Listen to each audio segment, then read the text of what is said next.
Assalamualaikum sobat-sobatku. Apa kabar hari ini? Tetap semangat kan ya? Kali ini saya akan memberikan beberapa tips cara merawat suplir supaya subur dan rimbun. Seperti suplir saja ini nih yang saya letakkan di teras rumah.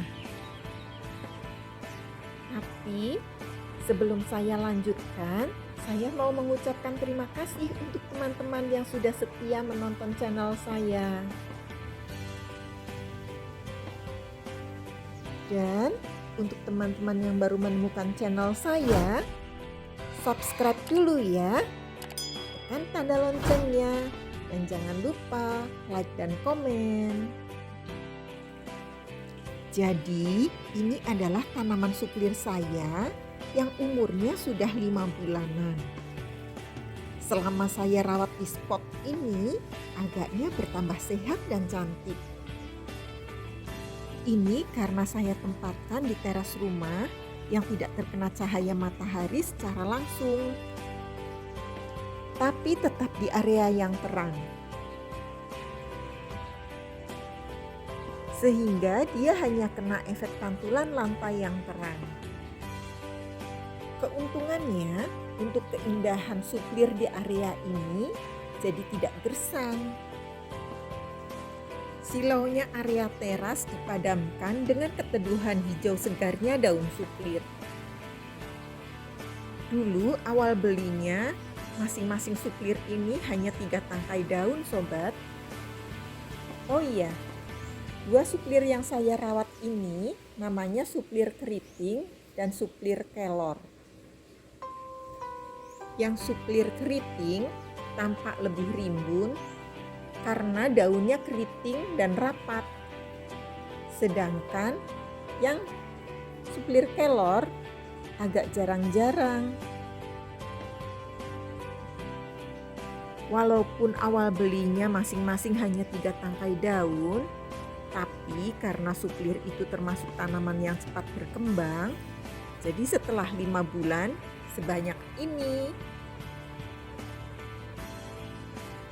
Untuk jenis yang saya miliki ini harganya pun tidak mahal. Saya membelinya hanya 30.000. Itu untuk masing-masing ya sobat. Untuk kesuburan tanaman suplir, media tanamnya harus diperhatikan. Karena ketepatan media tanam akan berpengaruh dalam pertumbuhannya. Tapi kalau komposisinya kurang-kurang dikit, nggak apa-apa sih. Di sini saya gunakan media tanam dari campuran tanah, sekam mentah, dan pupuk kandang dengan perbandingan 70:15. Oh iya, penggunaan sekam mentahnya sebaiknya diguyur dengan air panas dulu untuk mematikan jamur-jamur yang bisa menyebabkan pembusukan pada akar-akar suplir. Pada media tersebut, tanah berfungsi untuk melekatnya akar-akar supaya tumbuh kuat.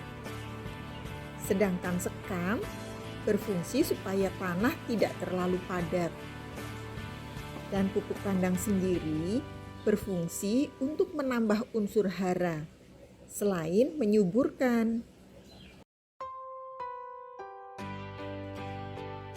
Pot suplir saya ini sangat ringan loh sobat-sobat. Saya bisa mengangkatnya hanya dengan tangan kiri saya. Ini karena di dasarnya saya letakkan cacahan styrofoam.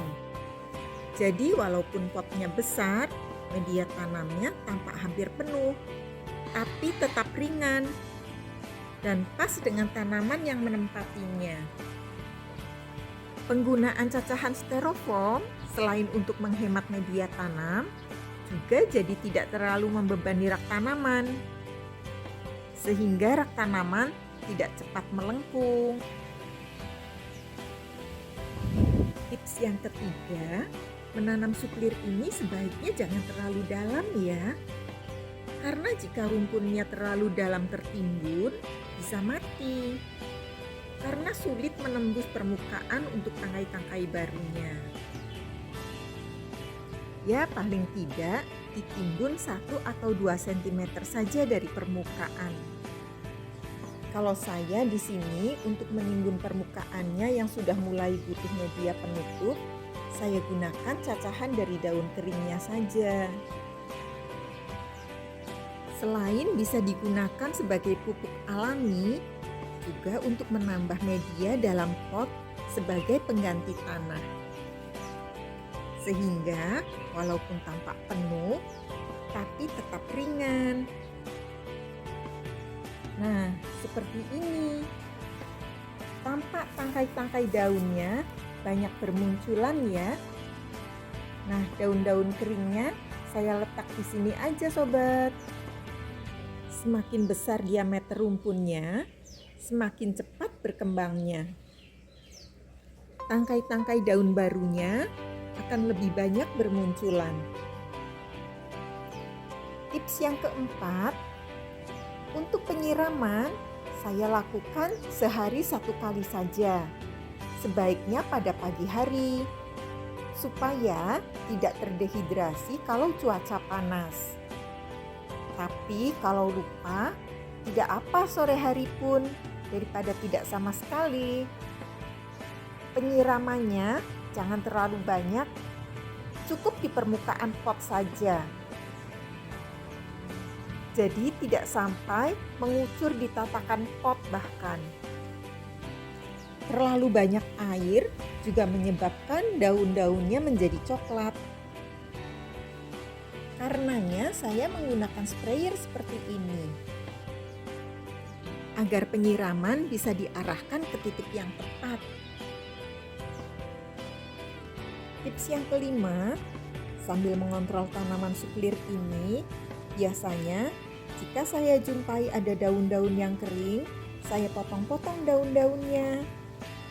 Ini bisa sekalian dicacah, diletakkan di permukaan pot.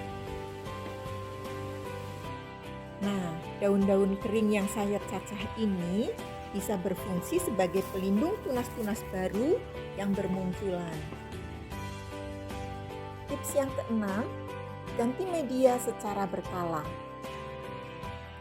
Semakin tua tanaman di dalam pot, perkembangan jadi besarnya akan semakin cepat. Biasanya sekitar 6 atau 7 bulan tanaman harus diganti media tanamnya. Karena selain potnya sudah penuh, medianya juga semakin miskin hara.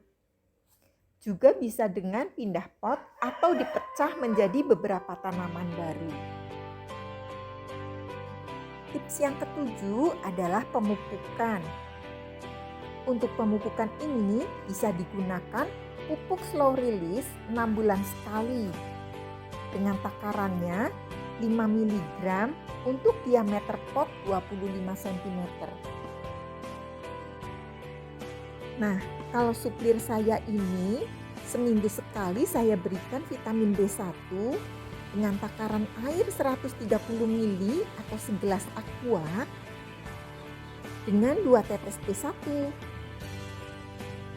Jadi vitamin B1-nya sebenarnya sangat sedikit ya. Karena suplir ini di habitat aslinya, di hutan-hutan sana, tidak membutuhkan banyak pupuk. Dia hanya tumbuh di batu-batu atau pelapukan daun-daun di tanah yang terlindung oleh pohon-pohon. Bahkan untuk yang tumbuh di sela-sela tembok yang retak, sering kita jumpai ya ada tanaman suplir. Ini artinya ia tidak terlalu mengkonsumsi hara yang banyak. Yang penting lembab. Nah, tips terakhir nih. Yang kedelapan adalah jarak tanam. Untuk menanam tanaman suplir ini juga harus diperhatikan jarak tanamnya ya sobat. Fungsinya supaya sirkulasi udara tetap terjaga dengan baik. Jika terlalu rapat, akan terjadi kelembaban yang meningkatkan tumbuhnya jamur. atau mudah sekali nantinya akan kena hama. Hamanya biasanya kutu-kutu putih dan sebagainya. Nah, demikian sobat, beberapa tips dari saya untuk merawat tanaman suplir supaya subur dan rimbun. Semoga bermanfaat ya sobat. Sampai di sini dulu. Terima kasih sudah menonton. Wassalamualaikum.